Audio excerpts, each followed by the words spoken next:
Hello student, তোমরা যারা ক্যালকাটা ইউনিভার্সিটির আন্ডারে সেকেন্ড সেমিস্টারের ছাত্রছাত্রী আছো, এখন তোমাদের রাষ্ট্রবিজ্ঞানের পাস কোর্সের ক্লাস আছে।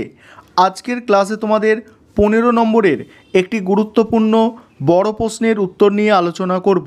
প্রশ্নটা কি আছে? হাইকোর্টের গঠন ও কার্যাবলী আলোচনা করো। অ্যান্সারটা তোমরা ভালো করে বুঝে নাও। রাজ্যের বিচার ব্যবস্থার শীর্ষে আছে হাইকোর্ট। সংবিধানের 214 নম্বর ধারায় বলা হয়েছে ভারতের অঙ্গরাজ্যগুলিতে একটি করে হাইকোর্ট থাকবে। যেমন পশ্চিমবঙ্গে একটি হাইকোর্ট আছে, তবে ভারতে অখণ্ড বিচার ব্যবস্থা স্বীকৃত। সকলের ওপরে আছে সুপ্রিম কোর্ট, তার অধীনে থেকে সব আদালত কাজ করে, তাই হাইকোর্টকে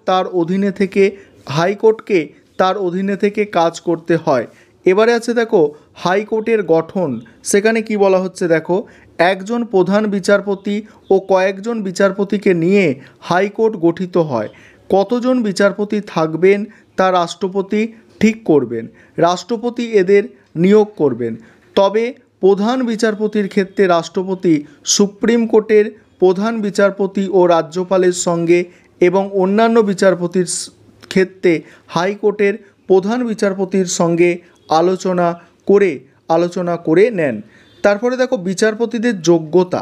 বিচারপতি হতে গেলে তাকে ভারতের নাগরিক হতে হবে এবং কোনো আদালতের বিচারপতি হিসাবে অথবা হাইকোর্টের অ্যাডভোকেট হিসাবে 10 বছরের অভিজ্ঞতা থাকা চাই। তারপরে কি বলা হচ্ছে দেখো, বিচারপতিদের কার্যকাল। বিচারপতিগণ 62 বছর বয়স পর্যন্ত কাজ করতে পারেন। অসৎ আচরণ বা অক্ষমতার জন্য রাষ্ট্রপতি তাদের অপসারিত করতে পারেন। তবে সেক্ষেত্রে তার আগে তাকে পার্লামেন্টের সংখ্যাগরিষ্ঠ সদস্য এবং উপস্থিত ও ভোটদানকারী 2/3 সদস্যের সমর্থন নিতে হয়। এবারে হাইকোর্টের ক্ষমতা ও কার্যাবলী আলোচনা করব। তার আগে যে বিষয়টা তোমাদের বলার আছে, তোমাদের জন্য অনলাইন কোচিং ক্লাস চলছে।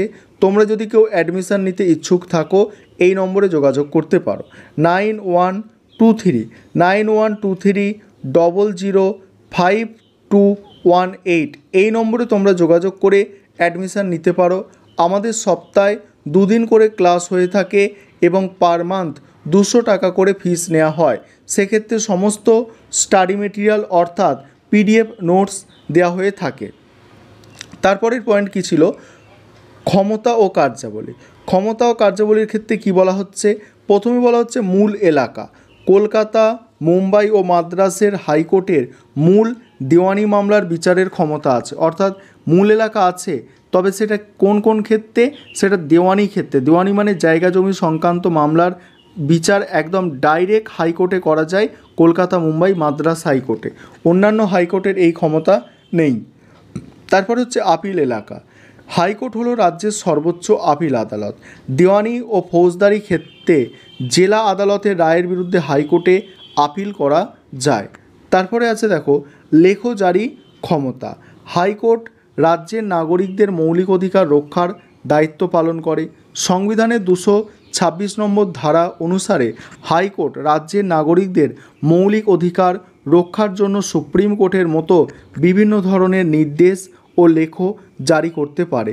এগুলি হলো বন্দি প্রত্যক্ষীকরণ, পরমাদেশ, প্রতিষেধ, অধিকার পিচ্ছা, উৎপেষণ।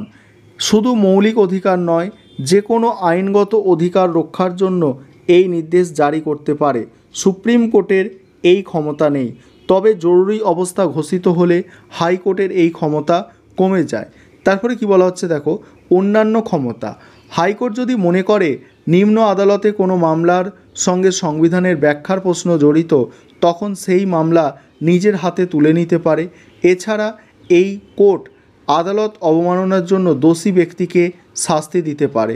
নিম্নতর আদালতগুলিতে নিয়ন্ত্রণ করতে পারে হাইকোর্ট।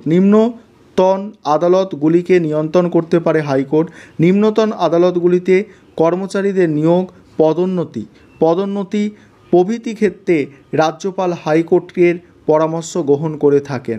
এবার আছে দেখো মূল্যায়নে কি বলা হচ্ছে?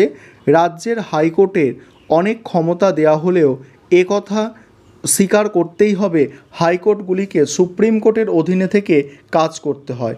মার্কিন যুক্তরাষ্ট্রের সর্বোচ্চ আদালত যে ব্যাপক ক্ষমতা ভোগ করে, আমাদের যুক্তরাষ্ট্রের সর্বোচ্চ আদালতের সেই ক্ষমতা নেই, যুক্তরাষ্ট্রের সেই ক্ষমতা নেই।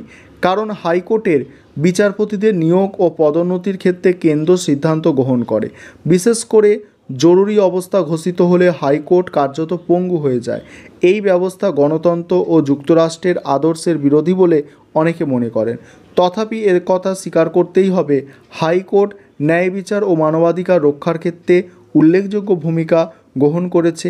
বিশেষ করে বর্তমানে মন্ত্রী ও আমলাদের দুর্নীতির বিরুদ্ধে হাইকোর্ট যেরূপ নির্ভীকভাবে ভূমিকা পালন করছে, তাতে তারা জনগণের প্রশংসা অর্জন করছে।